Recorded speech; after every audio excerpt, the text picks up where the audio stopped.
Hello again and welcome to another Mordian Glory Warhammer 40k video. In today's episode, I want to share with you my secret sauce. Oh, matron.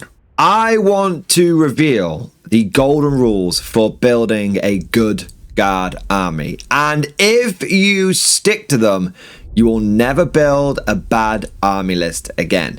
Whether you are an infantry player, a mech player, a tank player, a scion player, as long as you keep these foundations, these fundamentals in mind, your lists will always be viable and powerful.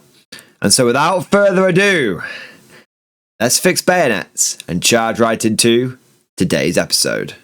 Attention guardsmen, my ever salty partner in crime, Admiral Simon, has got an important announcement for you. This September and October, I am doing a charity walk along the Inca Trail to Machu Picchu. We'll be raising money for two fantastic charities, our local hospice, Halton Haven, and also the Pink Ribbon Foundation that raises funds to combat breast cancer. As I hate camping, walking, and will be shitting in a bucket for 4 days, I will be particularly salty and would value any support you can give us. Please click the link below for our Just Giving page. Thank you very much. You heard the man, it's for a good cause, and you all know Simon from the battle reports. That's all for now. Move out, conscripts. The first golden rule is you must always have primary game. Now, what do I mean by this? You need to have units dedicated in your army to going after the primary objectives. Now, traditionally, when I have talked about this, be it in other videos or on my live streams, I often refer to the infantry corps. Every day in the corps is like a day on the farm. Every meal a banquet, every paycheck a fortune, every formation a parade. I love the corps, but it does not need to be your infantry. As long as you have a unit or several in your army that is dedicated to going after the primary, then you are good. The reason why I often suggest you take some infantry, some battle line infantry specifically, is because they have got good objective control. And fundamentally, if you're going to be good at primary, you're often going to need to have decent OC. But if you have units which are very durable, or units which have the ability to not only take but also hold objectives or storm objectives, then those can also fulfill the role of primary game. Some good examples of alternative primary focused units are things like Bulgrin, which can lead the charge with a bit of fire support and clear objectives and take them for yourself, and they've got the durability to hold them. You've also got fast moving units like Scout Sentinels and Hellhounds, which don't mind getting up there. They're kind of wound dense, or in the case of the Hellhound, they've got that 2+ save, and they've got good overwatch, which makes them good at holding primary. And you've even got things like mechanized units. It's not just about the infantry blobs, but taking your infantry, putting them inside a chimera can often get you the same results whilst giving you a bit more speed and durability. What I'm trying to say here is it almost doesn't matter what you have as your dedicated primary objective go-getters, as long as when you are building your list, you have some units which you have planned to do that job. That's where they're going to be focused. That's what you want them to achieve on the battlefield. Now, this rule can apply to many different factions, but one thing that I think separates Guard is you want to have a strong emphasis on this. Other factions can really just focus on kill, kill, kill, kill, kill, but you are going to want to have a focus on that primary. And you don't just want 1 or 2 units dedicated to it.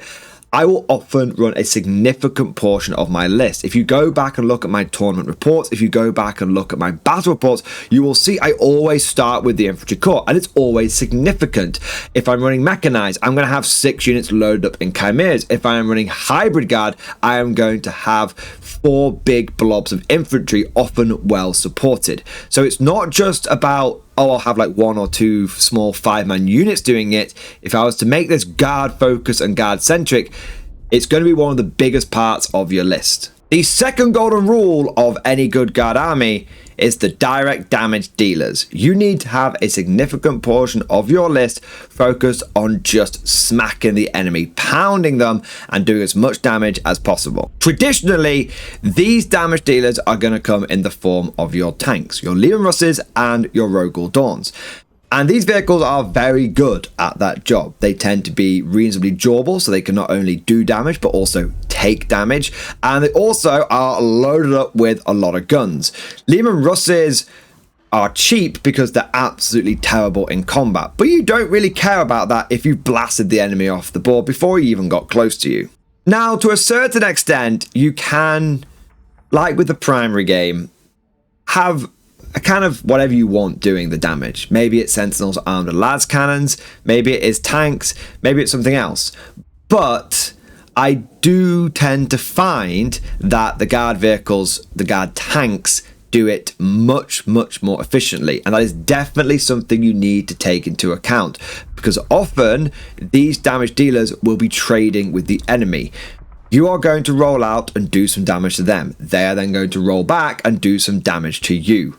And if you have to spend hundreds and hundreds of points to kill something when you could have just spent maybe 145 on something cheap like a Lemus Vanquisher, then you're being a little bit less efficient. So keep your eyes on the prize. It's often why I really like things like Rogel Dawns, and I really like things like the aforementioned Vanquishers, because they have the potential to do a lot of damage, and they are quite efficient now, especially when you compare something to like a Rogel Dawn to an Imperial Knight, for example, something you might be considering allying in. A Rogel Dawn is half the points of a Knight, and yet has comparable damage output. Sure, it's no good in combat, but it's got a lot of damage output, and you can get 2 of them. That is double the damage output. The role of these damage dealers is twofold. Firstly, by doing damage to the enemy, they are taking away assets. They are reducing your opponent's ability to achieve their own objectives. If your opponent has got a bunch of small units that they're trying to use for doing secondaries, if you can take those away, then it might force them to use something a bit bigger. If your opponent's got a big unit that he's relying upon moving into the middle of the board to maybe sit down and to secure primary, if you've got enough damage output on your side, you can take that away from them. Having good, efficient damage dealers is going to impact your opponent's performance. On the other hand, they're also going to add a significant level of durability to your own army. Firstly, the more stuff of the enemies that you kill, the less damage they can do to you. Secondly, your damage dealers want to be trying to draw attention to themselves. Whilst your primary guys are out there squatting at objectives, trying to just get you those primary points, maybe get you those secondaries, you want your primary damage dealers, you want your big damage dealing direct damage units to be going, look at me, look at me, look at me, shoot me, I'm a big deal, you can't ignore me, if you ignore me I'm going to keep hurting you. And interestingly, it puts your opponent in a really difficult position, because if they go after the direct damage dealers, then they're not going after your primary game. And if they go after your primary game, then your direct damage dealers are going to punish them. These first 2 golden rules will typically take up the majority of your points allowance. It's not uncommon to get all the primary game in your list, get all the DDD in your list, and then find out you've got like 500 points left over. This is where the next 2 golden rules come in. The first one is secondary game. So we've had primary game, now we're looking at secondary objectives. One of the big mistakes that I see people do with going after secondaries is they either overcommit to them or they completely ignore them. The number of army lists I've seen which have had loads of infantry and loads of tanks, but they've not had anything cheap and mobile that could just go after secondary. What happens if you draw behind enemy lines? Are you just going to give up those points? No, that's potential points you've missed out on that turn. What happens if you get established locusts? Well, you could get a couple of points for doing it in the middle of the board, or you could get the big points and do it in their deployment zone. What if you have containment? There's so many different rules and missions that you can benefit from if you have good secondary game. The other problem you find is people just overcommit to it, and then it becomes inefficient, and they start missing out on having as much primary game and start missing out on having as much direct damage dealers. When it comes to secondary game, I never spend more than 100 points on it. I typically will go for 2 5-man Scion squads. Now, with the other couple of rules we've looked at, it's been, 2 you war, whatever tank's get the job done. Here, it's very specific. You should make allowance in every single one of your armies to put 2 5-man Scion squads in. The bare minimum, we're talking 1 Scion squad and 1 Commissar, because he can go in strategic reserve. He's got OC, so he can still do actions. In Pariah Nexus, you want to just assume that 100 points of your army at the very beginning is going to be allocated to 2 5-man Scion squads. You do that every single game. You do that every single army list without even thinking. It's the first thing you put into it. And you will find you just have no issues picking up secondary points going forward. And finally, we get to the 4th golden rule. Always season your list with indirect fire. It doesn't matter that it's been heavily nerfed. It doesn't matter that you can't blow people off the board with a dozen basilisks and Earthshaker platforms and manticores and whatnot, all hitting on 2s, rerolling 1s. You still need indirect fire in every goddamn army list. I have been to tournaments where I haven't taken indirect fire because I thought, it's been nerfed too much now. And I have lost games. If I had just put in a couple of sources of indirect fire, it would have made all the difference. And that's really, like with the Scions, that's really the specific secret sauce. Never leave home without 2 sources of indirect fire. 1 basilisk won't really be enough. You need a brace of basilisks, a brace of manticores, hell, a brace of field ordnance batteries. You need some significant punch behind your indirect fire, something that can shoot over and actually do something. Mortars don't cut it anymore, because they just can't generate lethal hits and they're so light that they're barely going to kill anything. 2 sources of indirect fire, either field ordnance batteries or basilisks or manticores. If you're feeling very, very fruity, try triple death strike. I know it sounds insane, but it can actually work. But that's really if you're feeling like an absolute meme lord other than anything else. Personally, my go-to indirect fire seasoning is a brace of basilisks. Not only can it do damage, but also it can slow the enemy down. Now, the reason indirect fire is so important is because A, you can use it to reach out anywhere on the map and touch the enemy. So if there's a flank that's getting a little bit risky, you've fired all your direct damage dealers in there, but there's like a vehicle or a monster that's left on 1 wound, the basilisk can finish it off. That might turn that entire flank. But the real reason you're looking at them is because you're going after the units your opponent doesn't want you to go after. Those small 5-man squads that are hiding behind L-shaped ruins and are trying to sit on objectives and look all inconspicuous, whilst the big boys come flying in trying to distract you. Use your basilisks to go after those small fragile units, and it will cause your opponents all sorts of headaches. Because if you wipe them out, then either he has to give up on that objective, or he has to direct something else to it, something which will typically be more expensive and therefore less efficient at holding the objective, and then there's less pressure coming at you on the front lines. That covers the 4 pillars, the 4 golden rules, but we do have a couple of honorable mentions. The first one is don't neglect your officer corps. Make sure that your army is being supported by your officers. The reason they don't have their own special rule is because officers will typically help you with your primary game, with your direct damage dealers. If you're taking a bunch of tanks and you need to make sure that you're doing lots of direct damage, one of the best force multipliers you can apply is take aim. If you need to be running onto objectives and doing primary game, one of the best things that you can do is move, move, move. So officers don't get their golden rule. They are the lubricant. They are the glue that holds it all together and makes everything run smoothly.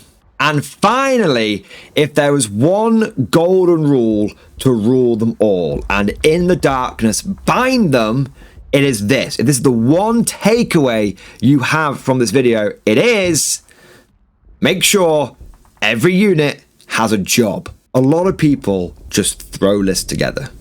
A lot of people just take units and put them in their armies because they're like, well, I've always taken that. But whenever you're putting a unit into an army list, ask yourself, what is its role? Is it doing primary game? Is it doing secondary game? Is it doing DDD? Is it doing indirect fire? And if it can't fit into those roles, if it can't have a place in your army, if it's not doing anything other than existing, then it probably shouldn't be in your army. So bringing all of this together, The golden rules of any good guard army are: have good primary game, have good direct damage dealers, don't skimp out on your secondary game, and don't forget your indirect fire. Have your officers making sure you're supporting those rules, and make sure every unit in your army has a job. If you do that, you'll never build a bad list again. But of course, all of this is just like my opinion, man. Let me know what you think down in the comment section below. Do you think there are any other golden rules or honorable mentions that should be included? Or is there anything here that you disagree with? Let me know what you think. If you enjoyed today's video, don't forget to smash that like button and also subscribe to never miss an episode.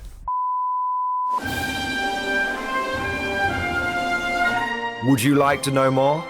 If so, then please consider becoming a channel member or patron. By supporting the channel, not only will you be doing your part, but you'll also be helping me create more content for your viewing pleasure and unlocking a whole host of perks. You get everything from a badge next to your name, custom emojis, but the big one is access to the Mordian Glory Discord server, an online community with almost 2,500 active members.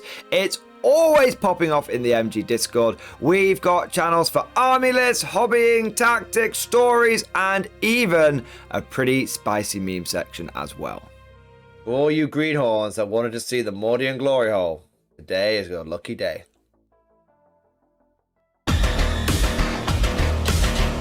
And joking aside, I do want to say a massive thank you to all of the current channel members and patrons. You guys are amazing, truly the lifeblood of the channel. I could not do Mordian Glory full time without the incredible and generous support of my members, so thank you guys so much. And last but certainly not least, I want to say a personal thank you to all of my top tier Patreons.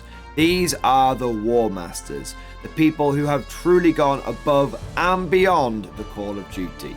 So a heartfelt thank you to Alex Dengal, Bonbon Vert, Lord Pryor, Mark Panconi, RJ Scorpion, Swordfish Trombone, Try Again Bragg, John Stubbs, Nick Walsh, Diesel Fox, and August Barney.